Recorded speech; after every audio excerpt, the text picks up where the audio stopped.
দুইটা নাম একসাথে, একজন বিএনপি মনোনীত জাতীয় সংসদ সদস্য প্রার্থী, আরেকজন বাংলাদেশ জামাত ইসলামী মনোনীত জাতীয় সংসদ সদস্য প্রার্থী, ঠিক না? এটা কিন্তু বিরাট ব্যাপার।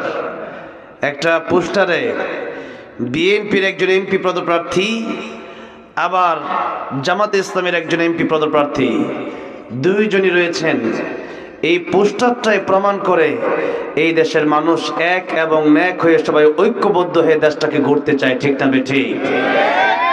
আবার বড় ভালো লেগেছে, আমি সিরাজগঞ্জে না গাইবান্ধাতে কয়েকদিন আগে এমনই একটা পোস্টার আমি দেখতে পেয়েছিলাম। আজকেও আবার এমন আরেকটা পোস্টার দেখতে পেলাম।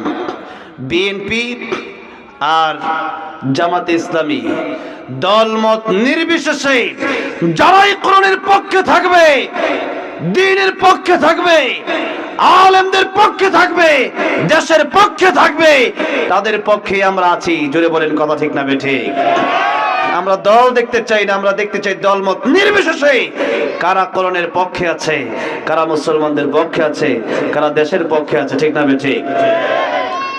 মনে করেন একজন জামাতে ইসলামী থেকে জাতীয় সংসদ পদপ্রার্থী, উনি যদি কথার কথা, আমি এটা আবার অন্য মাইনে নেবেন, উনি যদি চাঁদাবাজি করেন, তাদের সাথে আমাদের কোনো সম্পর্ক নাই, আমরা তাদেরকে ভালোবাসবো না।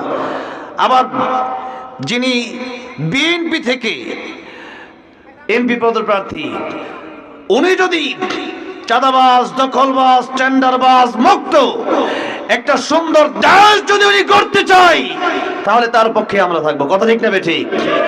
দলমত নির্বিশেষে আমরা দেখতে চাই কারা মুসলমান এবং দেশের পক্ষে আছে। এই দুইটা বিষয়, যারা মুসলমানদের পক্ষে থাকবে এবং দেশের পক্ষে থাকবে, তাদের পক্ষে আমরা আছি। আল্লাহ রাব্বুল আলামিন উভয়জনকে কবুল আর মঞ্জুর করেন, পড়েন আমিন।